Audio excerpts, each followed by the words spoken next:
예, 안녕하세요. 이번 시간에는 저번 시간에 했던 포괄위임입법 금지 원칙에 대한 두 번째 시간으로 포괄위임입법 금지 원칙을 설명하도록 하겠습니다. 저번에 포괄위임입법 금지 원칙의 전반적인 내용을 설명드렸고, 이번에는 조금 더 구체적으로 그 안에 들어가서 여러 가지 생각해 볼 것들을 설명해 드리도록 하겠습니다. 포괄위임입법 금지 원칙은 우리가 여러 가지 생각해 볼 것이 있는데, 포괄위임입법 금지 원칙은 헌법재판에서 아주 중요하게 다루어지는 심사 원칙입니다. 그런데 실제로 그 포괄위임입법 금지 원칙에 대해서 헌법상 원칙으로 인정하는 국가는 그리 많지 않습니다. 왜냐하면 다른 나라 헌법에는 포괄위임입법 금지 원칙을 규정한 나라가 그리 많지 않기 때문입니다. 따라서 우리가 포괄위임입법 금지 원칙을 헌법상 원칙으로 채택하여 심사 기준으로 삼는 아주 대표적인 국가, 그리고 가장 잘 활용하는 국가가 바로 우리 대한민국입니다. 따라서 우리가 스스로 개발한 이 포괄위임입법 금지 원칙의 세부적인 심사 기준이 상당히 좀 문제점이 있을 수도 있다. 이것을 제가 지적하면서 강의를 시작하도록 하겠습니다. 제일 중요한 부분은 이제 두 가지로 나누겠습니다. 우리 제가 필기구로 설명을 할 텐데, 첫 번째 위임의 형식 부분입니다. 위임의 형식은 그러니까 우리가 포괄위임 이전에 위임의 형식이 문제가 되는데, 그러니까 먼저 형식의 문제는 법률에서 대통령령으로 이렇게 위임하는 것이 일반적인 형태인데, 첫 번째 이겁니다. 대통령령이 아닌 부령에 바로 위임하는 건 어떤가? 이것이 가능한가? 대통령령이 아닌 부령에 위임하는 것이 가능할까? 두 번째는 이 법률에서 예를 들면 위임받았습니다. 누가? 대통령령이. 근데 대통령령이 또 그 밑에 다른 하위 규범의 재위임은 또 가능할까? 아예요입니다. 예, 궁금하시죠? 세 번째, 보통은 이제 법률에서 이제 대통령령 정도에 위임하는 것이 일반적인데, 그게 아니고 공법인의 정관에 위임하면 어떻습니까? 이거는 기존에 있던 형식이 아니죠. 법률에서 대통령령으로 위임하는 것이 일반적인데, 그냥 공법인의 정관에 위임하는 건 어떤가? 그리고 대통령령이 아닌 행정규칙으로, 법률에서 바로 행정규칙으로 위임이 가능할 것인가 여부입니다. 또 다섯 번째, 그냥 일반적인 법규범을 위임하는 게 아니라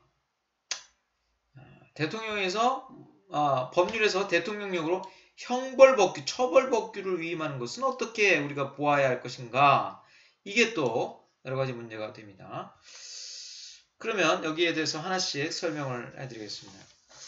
우리 헌법재판소는 대통령령이 아닌 부령에 위임하는 것이 어떠냐라고 사건에서 위임하는 것이 가능한지 여부의 사건에서 이렇게 말했어요. 보통 이런 경우인데, 어떠한 기준에 관한 사항을 대통령령이 아닌 기획재정부령에 위임했다. 부령에 위임한 거죠. 이건 어떠냐? 이거는 그러면서 이런 말을 합니다. 대통령령이 아니라 부령에 위임하면서 사회 경제적 환경에 따라 수시로 변화하는 성질이고, 그 행위들을 규제함에 있어서 다양한 측면의 정책적 고려도 요구되기 때문에 반드시 또 이러한 사항들은 세부적, 기술적, 가변적인 것으로서 형식적 법률에 규정하는 것이 적절하지 않고 오히려 그 하위 규범에 위임하는 것이 좋다. 근데 반드시 여기서는 근데 헌법재판소는 불용의 위임 가능하다 이렇게 결론을 내렸는데 왜 대통령령이 아닌 불용에 위임해야 되는지에 대해서는 마땅한 또 합리적인 근거를 제시하지는 않는 것 같습니다. 그러니까 이 가장 중요한 이 헌법재판소의 판시 내용은 그 세부적인 또는 기술적인 또는 가변적인 사항에 관해서는 뭐 법률에서 바로 불용의 위임도 가능하다 이렇게 보고 있다는 거죠. 그 다음에 이제 두 번째는 이제 법률에서 위임받은 사항을 재위임이 가능한지 여부.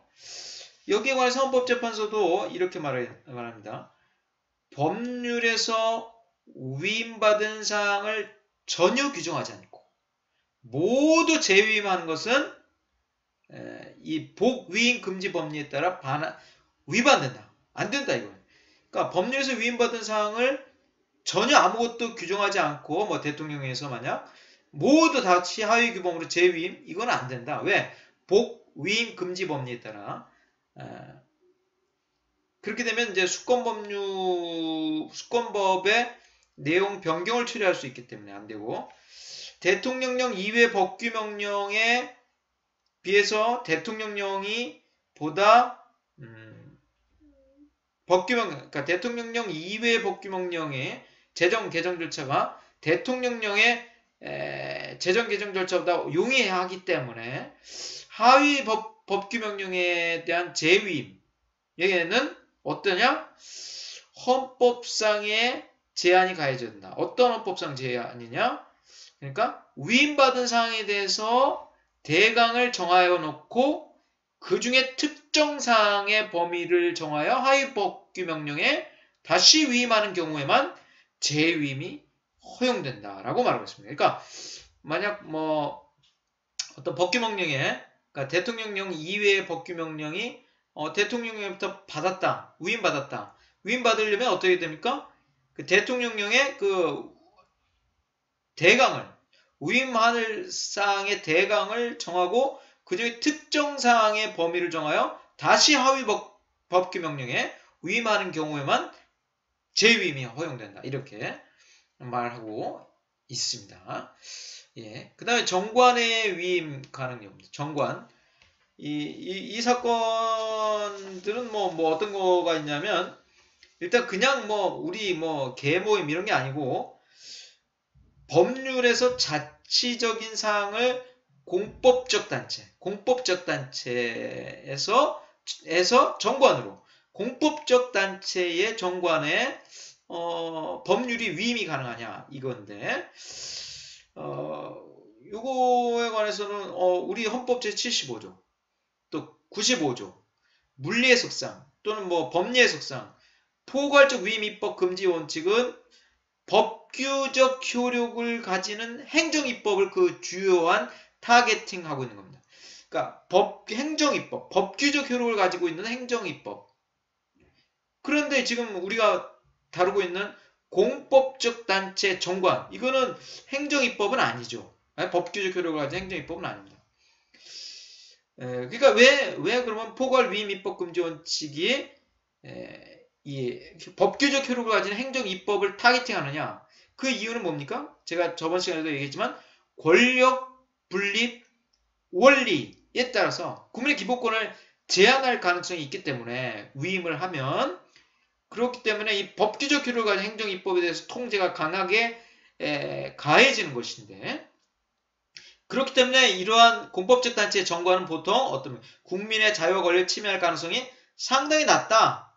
권력 분립 원칙을 훼손할 가능성이 상당히 낮다. 따라서 법률에서 정관에 위임하는 경우는 헌법 제75조, 헌법 제95조가 정하는 포괄적 위임 입법 금지 원칙이 원칙적으로 적용되지 않는다. 그러니까 정관에 위임이 가능하다. 이렇게 보고 있는 것입니다. 예, 형식적 위임의 형식의 문제에 대해서 마지막으로 이제 행정규칙의 위임 가능 여부입니다. 행정규칙. 행정규칙은 아까 법규적 효력을 가지는 행정입법이 아닙니다.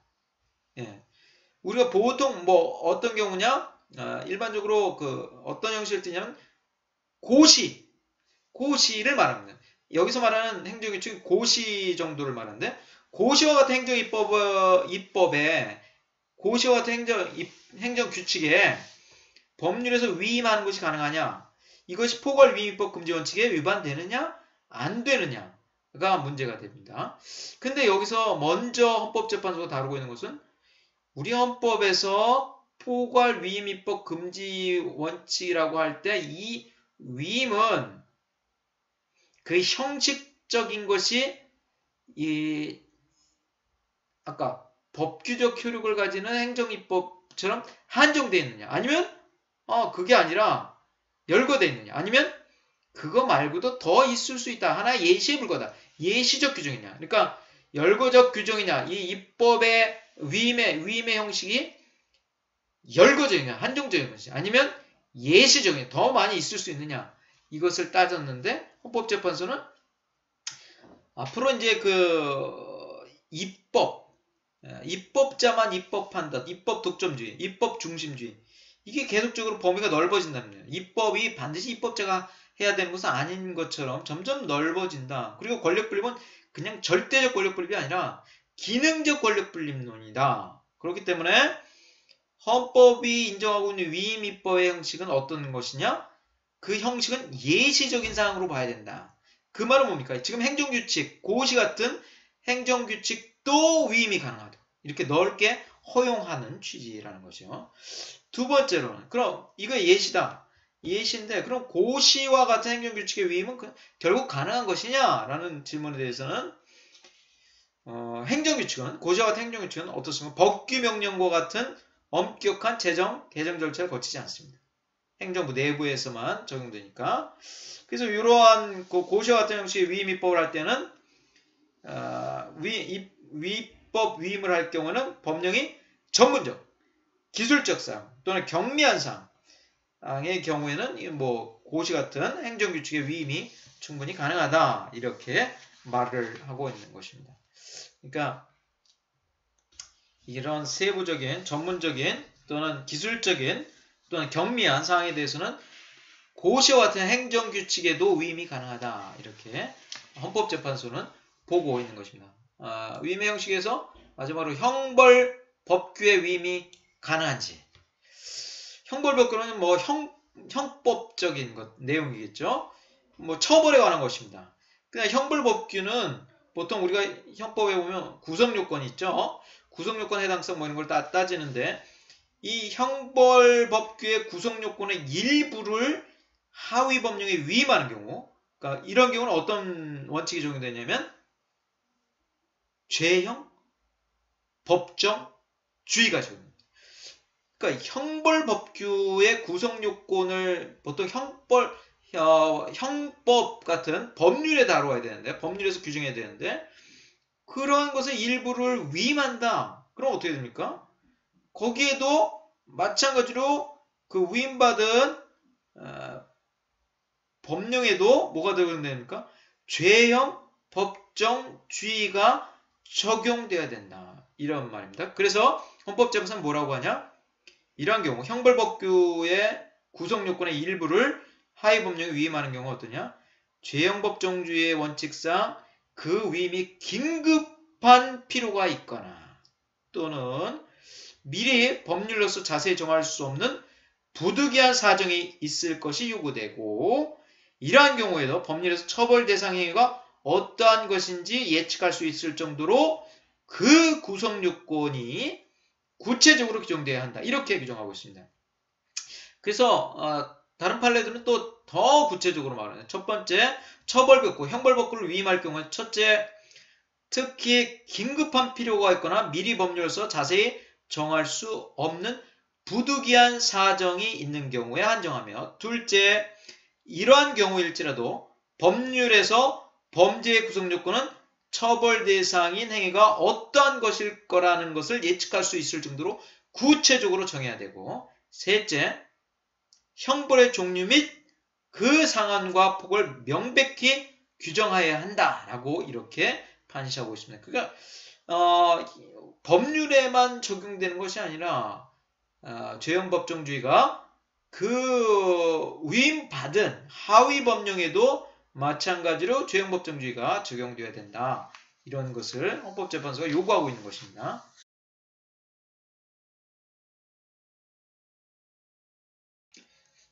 예, 그러면 두 번째 단락으로 예측 가능성의 판단에 관해서 설명해 드리겠습니다.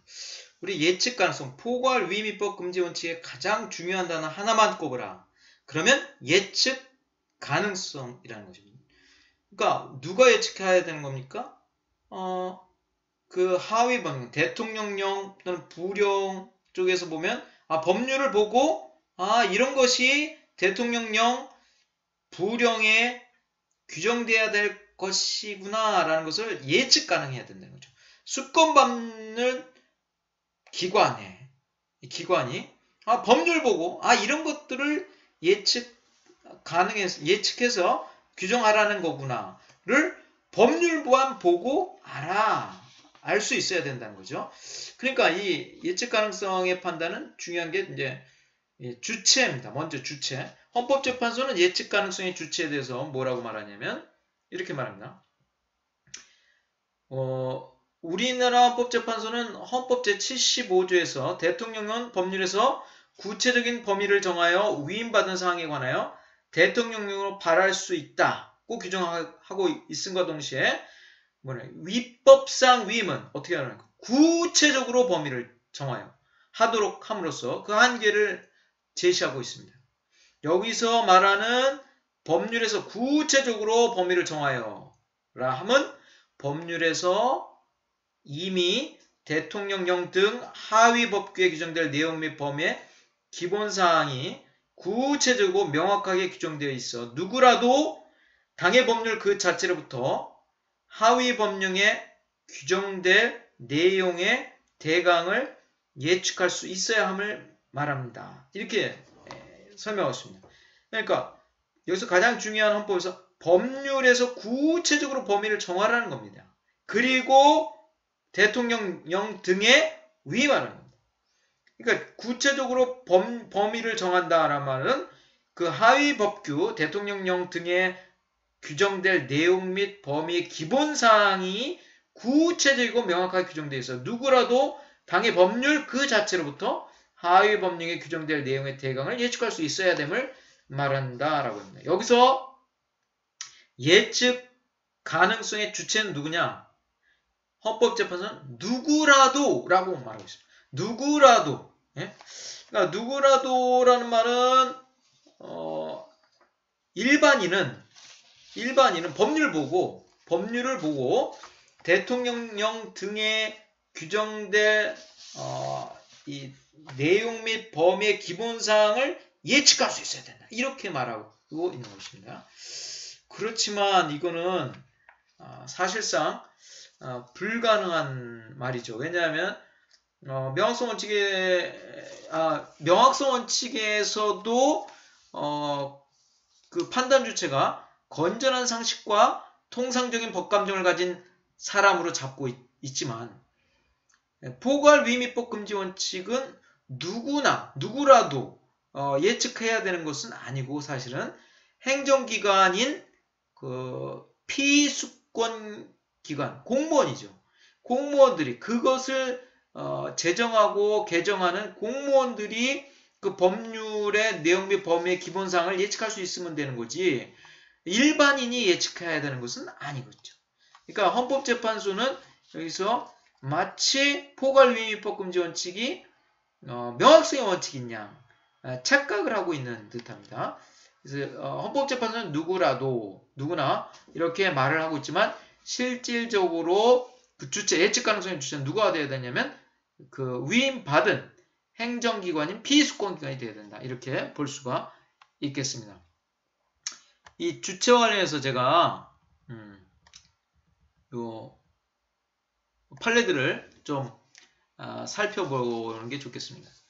헌법재판소 2016 12월 29일 2014 헌바 419 사건인데 여기에 심판 대상 조문은 이겁니다. 구중소기업 제품 구매 촉진 및 판로 지원에 관한 법률 제8조의 2 중소기업자 간 경쟁 입찰 참여 제한 등에 관한 것입니다. 그러니까 만약 공공기관의 장은 중소기업자 간 경쟁 입찰의 공정한 경쟁을 위하여 다음 각 호의 어느 하나에 해당하는 중소기업을 영위하는 자의 참여를 제한해야 한다. 2호 대기업과 같은 종류의 사업을 영위하고 그 대기업과 대통령령으로 정하는 지배 또는 종속의 관계에 있는 기업들의 집단에 포함되는 중소기업이라는 이 조문이 있는데 이 조문에 대해서 헌법재판소는 뭐라고 이 사건에서 말했냐?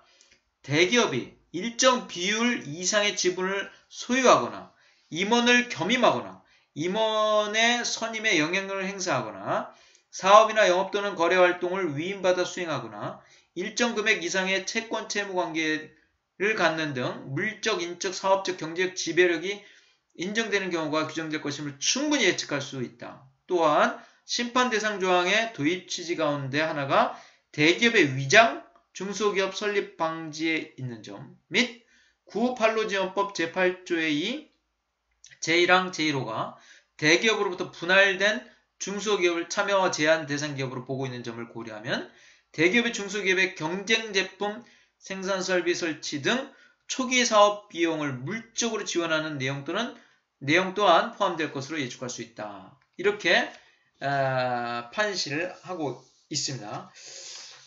여기서 우리가 누가 예측 그 청구인은 아마 이제 이 중소기업이죠. 중소기업인데 중소기업 이 청구인이 대기업과 대통령으로 정하는 지배 또는 종속 관계에 있는 기업의 집단에 포함되는 중소기업에 대해서 중소기업자 간의 경쟁 입찰 참여를 제한하도록 하고 있는 이 법률 조항에 대해서 헌법소원을 제기한 것입니다. 이 사건에서 헌법재판소는 누가 그러면 예측 가능성의 주체라고 보는가 하면 중소기업을 영위하는 자, 중소기업을 영위하는 자를 이 예측 가능성의 주체로 보고 있습니다. 헌법재판소는 계속적으로 판례에서 뭐라니까 누구라도 법률 그 자체에서 하위 법률 규정될 내용의 대강을 예측할 수 있어야 된다고 말해놓고 이 사건에서는 중소기업을 영위하는 자가 이 하위 법령에 규정될 내용의 대강을 예측할 수 있어야 된다. 이렇게 말하고 있는 것입니다. 그 다음에 이제 두 번째 사건, 주체와 관련해서 두 번째 사건을 제가 또 설명해 드리겠습니다.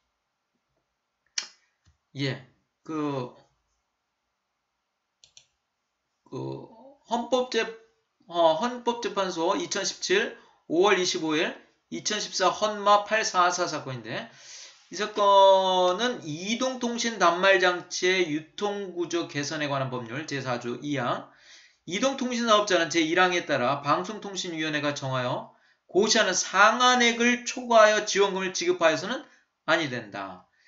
5항 대리점 또는 판매점은 제3항에 따라 이동통신사업자가 공시한 지원금의 100분의 15의 범위에서 이용자에게 지원금을 추가로 지급할 수 있다. 이렇게 말하고 있습니다.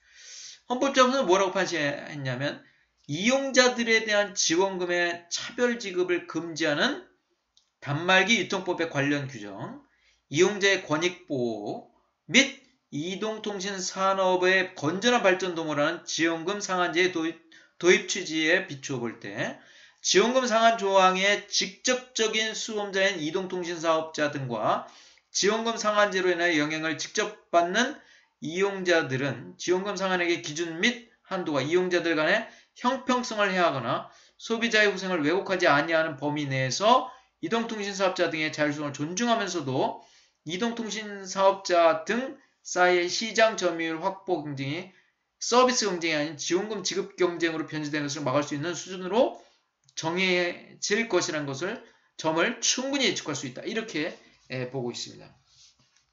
여기 단말기 우리 핸드폰 지원금에 관해서 지원금 상한 조항의 직접적인 여기서 수범자는 누구냐면 이동통신 사업자, 일단 대리점, 판매점, 그리고 단말기를 이동통신 단말 장치를 구입하고 이동통신 서비스 이용에 관한 계획을 체결하고 지원금 상한제를 영향을 직접 받는 이용자들, 이 사람들이 다 예측 가능성의 주체입니다. 예, 이 사람들이 근데 어떻게 누구라도 다 알 수 있겠습니까? 왜? 이동통신 사업자, 이동통신 사업자, 대리점, 판매점, 또 이용자, 이런 사람들이 어떻게 법률을 보고 어느 정도로 이 지원금 상한 기준이 정해질지, 상한액이 정해질지를 알 수 있겠습니까? 이 예측 가능성이 없어요, 거의. 그런데도 불구하고 예측 가능하다, 예측할 수 있다, 이렇게 판시를 내리고 있다는 겁니다.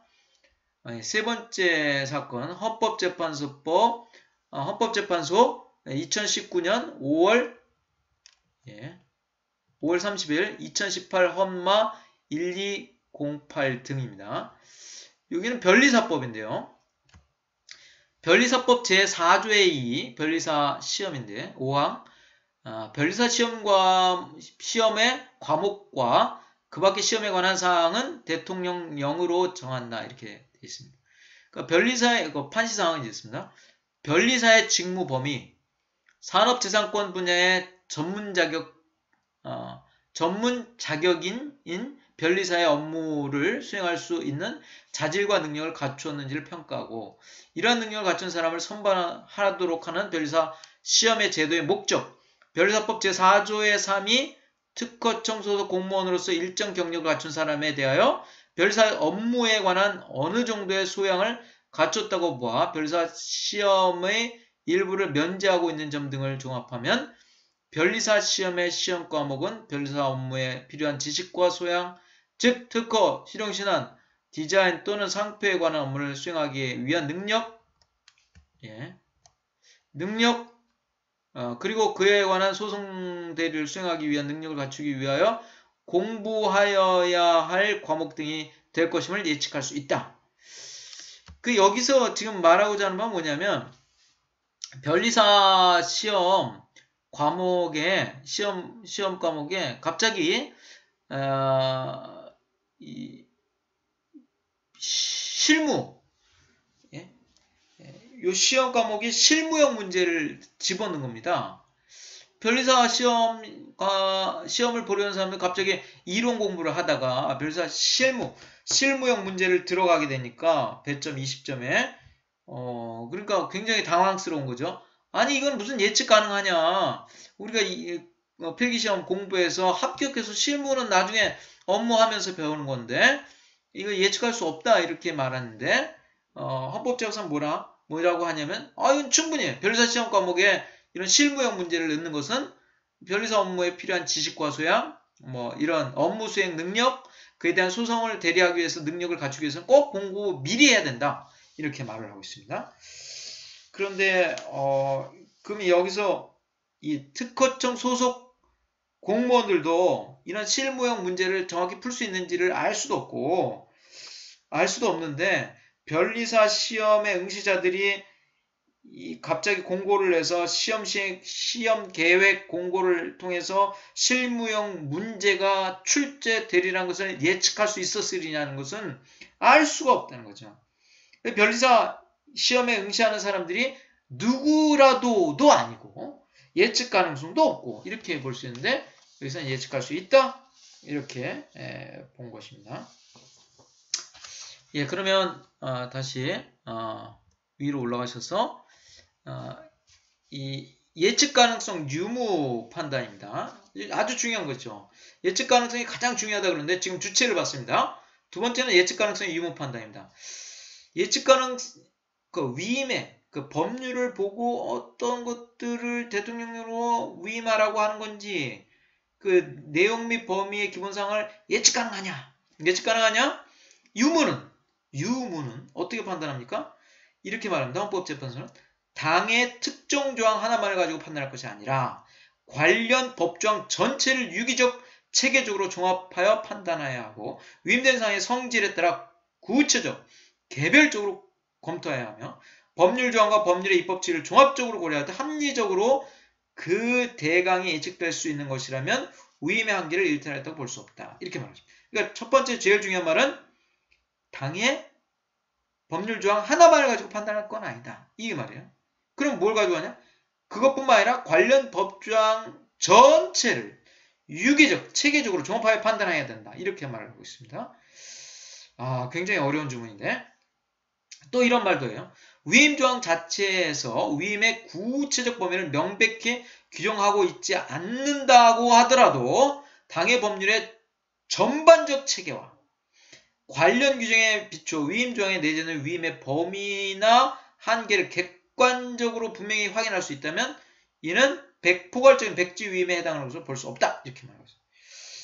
그리고 또 이제 뭐 중요한 점은 또 그러면 이 법률의 위임이 명확한지는 어떻게 알 수 있냐? 그 입법 목적, 수권의 목적으로부터 그것이 구체될 수 있으면 된다. 그래서 수권의 목적, 당해 법률 조항의 입법 목적이 아주 중요한 판단 기준이 된다. 이렇게 말을 하고 있습니다. 제가 약간 뭐 비판적으로 보면 이겁니다. 이렇게 말할 수 있어요. 아니 어떻게 누구라도라고 예측 가능성의 주체가 누구나 이렇게 정해 놓고서 당해 법률 조항 하나만 봐도 우리가 힘든데 이 법조항 전체를 유기적 체계적으로 종합하여 판단을 하고 우리가 무슨 법률을 연구하는 사람도 아니고 보통 사람이 누구라도가 그리고 위임된 사항의 성질에 따라 구체 개별적으로 판단하라. 굉장히 어려운 말입니다. 예? 이거는 뭐 몇 개월 연구에도 그 예측 가능성이 있다 없다를 판단하기 상당히 어려운 것이죠. 전문적인 난해한 이 종합적, 유기적, 체계적 고찰을 또 종합적 고찰을 누구라도 할 수 있다. 이렇게 말한 것은 좀 어불성설이다. 이렇게 볼 수가 있습니다. 예, 그러면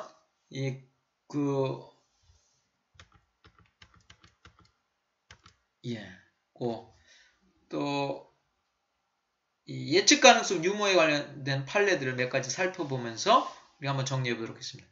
헌법재판소법 2019년 4월 11일 2013 헌바 112 사건에선 심판대상 조문이 근로기준법 제11조 2항인데 이겁니다. 예. 상시 4명 이하의 근로자를 사용하는 사업 또는 사업장에 대하여 대통령령으로 정하는 바에 따라 근로기준법의 일부 규정을 적용할 수 있도록 위임한 근로기준법 제11조 2항.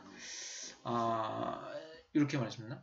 그러니까 고에서 판시상은 이겁니다. 심판대상 조항은 4인 이하 사업장에 대하여 근로기준법 중 어느 조항이 적용될지는 법률 아닌 대통령령으로 정하도록 하고 있다. 비록 심판대상 조항이 근로기준법에 어떤 규정을 4인 이하의 사업장에 적용할지에 관한 기준을 명시적으로 두고 있지 않은 것은 사실이나 종전에는 근로기준법을 전혀 적용하지 않던 4인 이하의 사업장에 대하여 근로기준법을 일부나마 적용하는 것으로 범위를 점차 확대해 나간 근로기준법 시행령의 연역 및 심판대상 조항의 입법 취지와 근로기준법 조항의 적용 여부를 둘러싼 근로자 보호의 필요성과 사용자의 법 준수 능력 간의 조화 등을 종합적으로 고려해야 한다. 이렇게 말하겠습니다.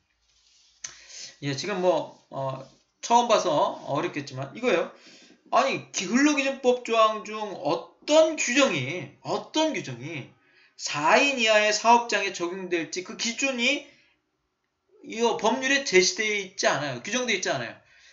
어떤 근로기준법 중에 어떤 게 4인 이하의 사업장에 적용될지 어떤 규정이 없는데 헌법재판소는 근로기준법 시행령의 연역을 봐라. 근로기준법 조항의 입법 취지를 종합적으로 고려해라. 이렇게 말하면서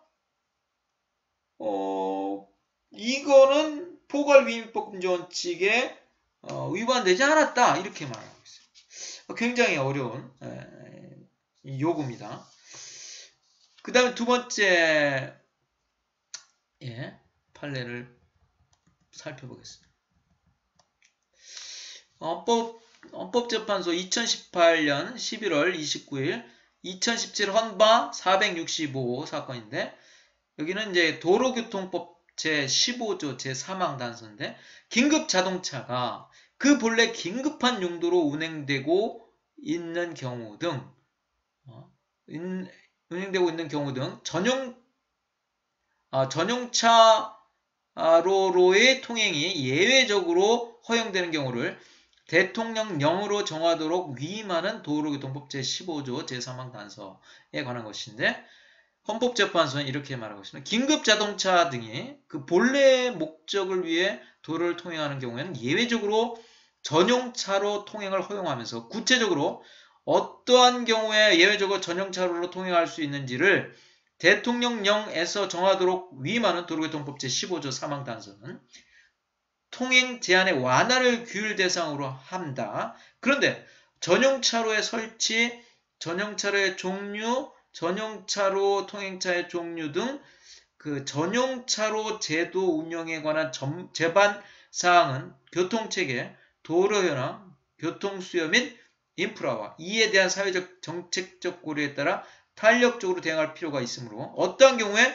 전용차로 통행차가 아닌 차도 예외적으로 전용차로 통행을 허용할 것인지를 대통령령으로 정하도록 위임할 필요성이 인정되고 전용차로의 설치 목적, 법문에 규정하고 있는 예외사유의 취지를 종합하여 볼 때 대통령령으로 규정된 내용을 충분히 예측할 수 있다. 따라서 전용차로 통행 금지의 예외적 허용 범위를 대통령령으로 정하도록 위임하고 있더라도 이것이 포괄위임법 금지 원칙에 위반된다고 볼 수는 없다. 이렇게 말하고 있습니다. 예, 아주 어렵지만 이런 말이에요. 도로교통법 15조에 보니까 전용차로의 설치 15조 사망에 전용차로로 통행할 수 있는 차가 아니면 전용차로 원래는 통행할 수 없죠. 다만 긴급자동차는 예외적으로 이 전용차로로 통행할 수가 있습니다. 어떤 경우에? 대통령령으로 정하는 경우에. 긴급자동차 그럼 대통령령 도로교통법 시행령을 봐야 되는데 도로교통법 시행령 10조에 뭐 이렇게 예외사유로 한 3가지가 규율되어 있습니다. 뭐 예외적인 경우가 있겠죠. 근데 이런 헌법재판소는 뭐냐냐? 이렇게 전문적이고 기술적인 사항들을 규율하는 경우 또는 변화한 사항에 즉각적인 대응이나 탄력적인 규율이 필요한 경우는 위임법이 커진다라고 말했습니다. 그러니까 이제 시행령에 왜 규정하냐 그랬더니 이거는 굉장히 즉각적인 대응, 탄력적인 규율, 위임의 필요성이 큰 이런 것이다 라고 말했습니다. 근데 예외사유, 이 정도의 예외사유는 보면 법률에 규율할 수 있을 정도로 거의 명백할 수 있어요. 반드시 시행령에 규정해야 될 이렇게 변화무쌍한 사항은 아닐 수도 있는데 이런 것들을 충분히 시행령을 안 봐도 법률 보고 그냥 이 예외를 알 수가 있다 이렇게 말을 하고 있습니다. 그러면 세 번째 판례를 또 보시겠습니다. 여기 헌법재판소 2018년 1월 25일 2016 헌바 466 사건입니다. 뭐라 그랬냐? 여기 그 법조항은 산업재해 보상보험법인데 산업재해 보상보험법 제6조 단서 부분 일정 범위의 사업을 산업재해 보상보험법의 적용 대상에서 제외하면서 그 제외 사업을 대통령령으로 정하도록 규정한 산업재해 보상보험법 제6조 단서에 관한 것입니다. 일정 부분에 대해서는 산업재해 보상보험법에서 적용 대상에 제외하고 있습니다. 그 대통령령으로 정하더라 이렇게 말하고 있는데 거기에 관해서 이제 헌법재판소는 뭐라고 하냐면 심판 대상 조항은 산재보험법의 적용 제외 사업, 즉 산재보험이 강제적으로 적용되지 않는 사업을 대통령령으로 정하도록 위임하고 있으므로 그 규율의 범위가 쉽게 한정되고 산재보험 적용 제외 사업의 범위는 법률에서 자세히 규정하기보다는 전문적, 기술적 능력을 갖춘 행정부가 사회 경제적 상황의 변동에 따라 탄력적으로 대응할 수 있도록 하해 법령에 위임할 필요성이 인정되며 행정부가 대통령령으로 적용 제외 사업을 규정함에 있어서 위험률, 규모 및 장소 등을 고려하도록 함으로써 누구라도 심판 대상 조항으로부터 대통령령의 산재보험의 강제 적용에 따른 부담을 감당하기 어렵거나 그 부담으로 인한 사업 수행에 적지 않은 지장을 받을 수 있는 소규모 사업 등의 산재보험 적용 제외 사업으로 규정될 것이라는 것을 충분히 예측할 수 있으므로 심판 대상 조항은 포괄비밀법 금지 원칙에 위배되지 아니한다. 이렇게 말하고 있습니다. 여기서 이게 어떤 경우냐? 이 사회 경제적 상황의 변동에 따라 탄력적으로 대응하기 위해서, 그죠? 사회 경제적 상황의 변동에 따라 탄력적으로 대응할 수 있도록 하기 위해서 이 시행령으로 넘긴다는 거죠. 예, 그래서 대통령령으로. 그러니까 이러한 것들을 헌법재판소가 좀 강조를 하고 있다. 이렇게 보시면 되겠습니다. 그럼 목차로 다시 돌아가셔서 여태까지 이제 예측 가능성의 주체, 예측 가능성 유무 판단 요것을 봤습니다. 이제 세 번째로 위임의 구체성, 명확성의 요구 정도를 설명드리겠습니다. 헌법재판소는요, 이 포괄위임입법 금지 원칙과 명확성 원칙을 약간 혼동하고 있어요. 같이 보고 막 그래요. 그러니까 여기서 명확성, 구체성이란 말은 원래 사실은 법률, 위임하는 법률 자체에서는 사실 뭐 그게 중요한 사항은 아니에요. 포괄위임법 금지 원칙은 그의 구체성 그 자체가 구체적이냐 명확하냐 이게 아니라 위임하는 것이 얼마나 기본적인 사항을 규정해 놓고 있느냐 이거죠. 근데 이제 명확성 원칙과 비슷하게 이렇게 위임의 구체성, 명확성의 요구를 하고 있습니다. 어떻게 말하고 있냐면 헌법재판소는 이렇게 말해요. 위임의 구체성, 명확성의 요구 정도는 각종 법률이 규제하고자 하는 대상의 종류와 성격에 따라 달라진다. 어떻게 달라지냐?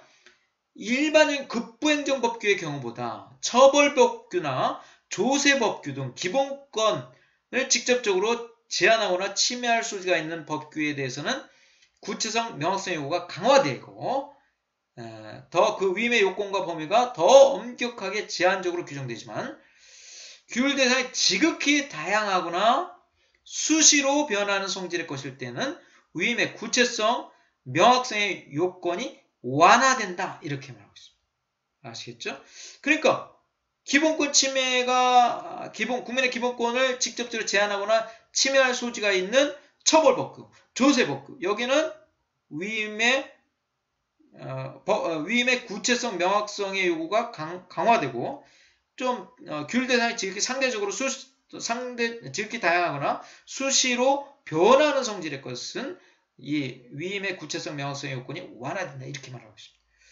예, 굉장히 어려운 겁니다. 뭐가 그러면 어떤 것이 그럼 반드시 조세법규는 그럼 강화되고 급부행정법규는 완화된다. 이렇게 말하기가 상당히 어려운데 이렇게 양분화시키고 있습니다. 예, 그 다음에 이제 포괄위임법 금지 원칙과 좀 관계가 있는 다른 헌법 원칙들을 살펴보도록 하겠습니다. 이 포괄위임법 금지 원칙과 먼저 법률 유보 원칙 간의 관계를 살펴보겠습니다. 포괄위임법 금지 원칙은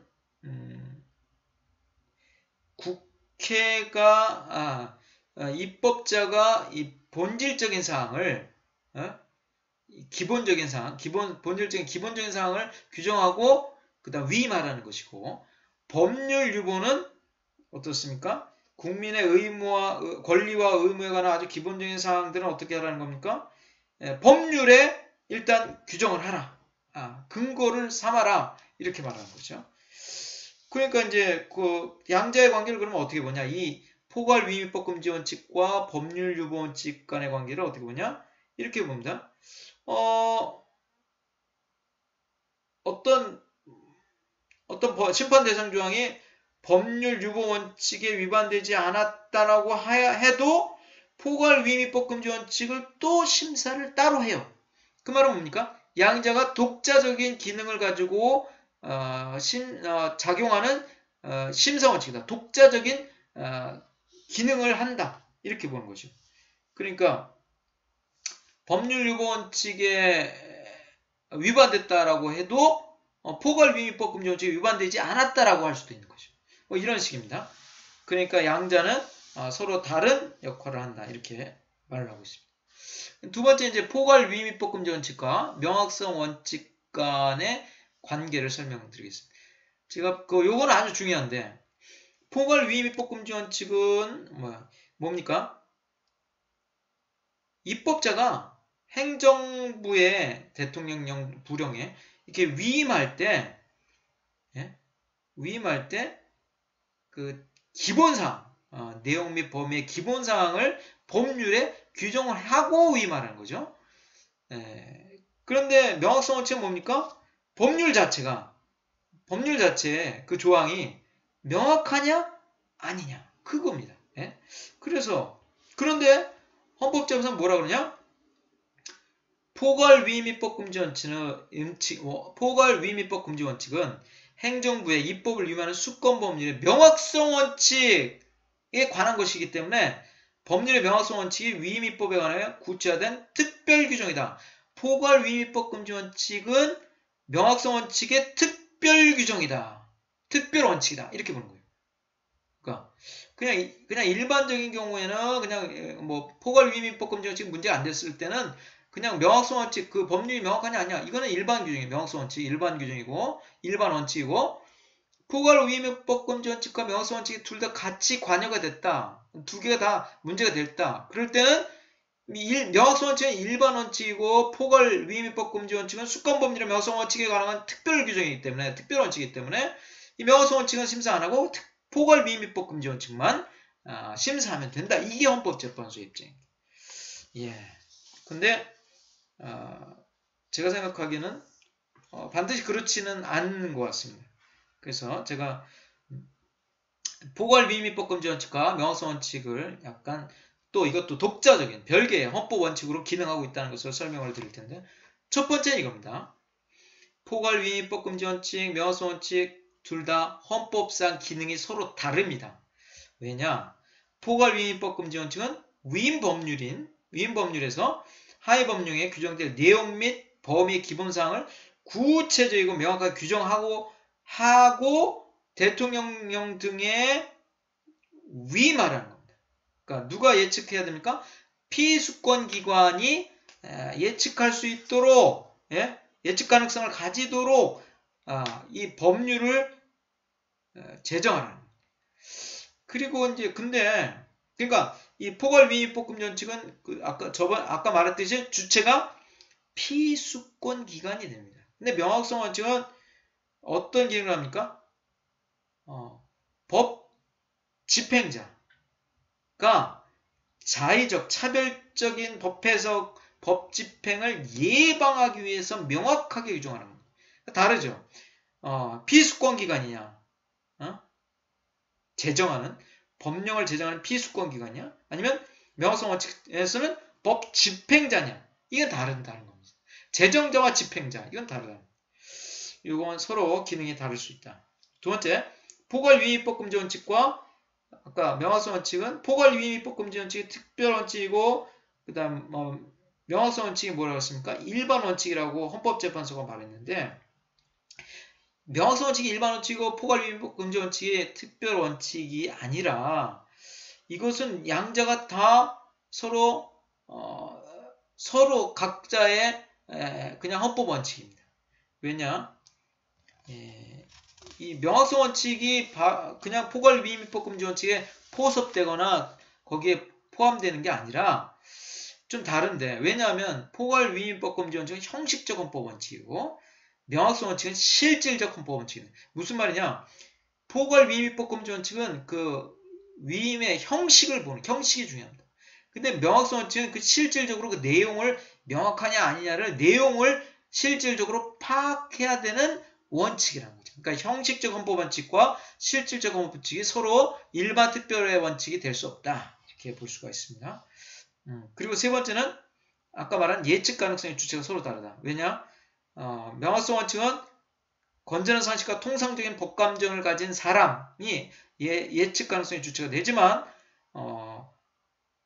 포괄 위임입법 금지 원칙은 그 법률을 보고 위임받으면서 어떻게 합니까? 그 대통령령에 또는 부령에 제정해야 되는 그 피수권 기관이 예측 가능성의 주체가 된다. 이 말을 해드리고 싶습니다. 결론적으로 말해서 제가 지금 헌법재판소가 실제로 어떻게 마지막에 결론을 맺을 때 어떠한 적용 방식을 쓰냐면 두 가지를 쓰고 있습니다. 하나는 위임의 필요성 이 말을 쓰시고 예를 들면 양쪽 가로 1 위임의 필요성 이렇게 씁니다. 두 번째 양쪽 가로 2 어떻게 씁니까? 위임 범위의 예측 가능성 이렇게 씁니다. 위임의 필요성과 위임 범위의 예측 가능성 이 두 가지의 목차를 가지고 실제로 적용을 하고 있습니다. 헌법재판소. 그 왜 곰곰이 생각하면 왜 위임의 필요성을 말하고 있냐면 이겁니다. 위임의 필요성은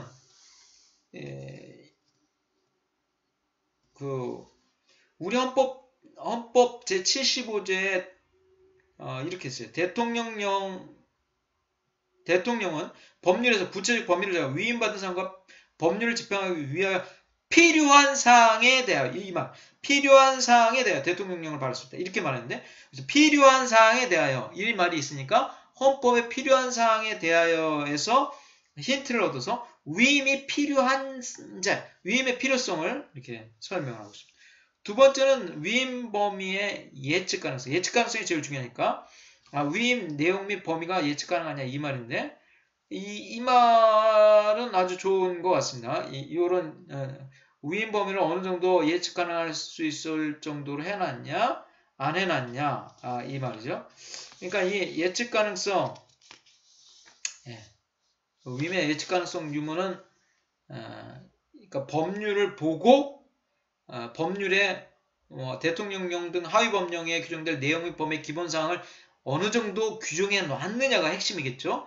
그래야지 그 법률을 보고 기본 사항을 보고 대통령령 부령에는 이 정도 규정될 것 같다 예측할 수 있어야 된다는 거죠. 하여튼 이러한 사항들을 헌법재판소가 심사 기준으로 삼는다는 것을 생각하시면서 지금 포괄위임법금 원칙이 아주 어려운 헌법상 원칙인데 한번 다시 들어가면서 다시 정리하시기를 바라겠습니다. 강의 들으시느라고 고생했습니다. 감사합니다.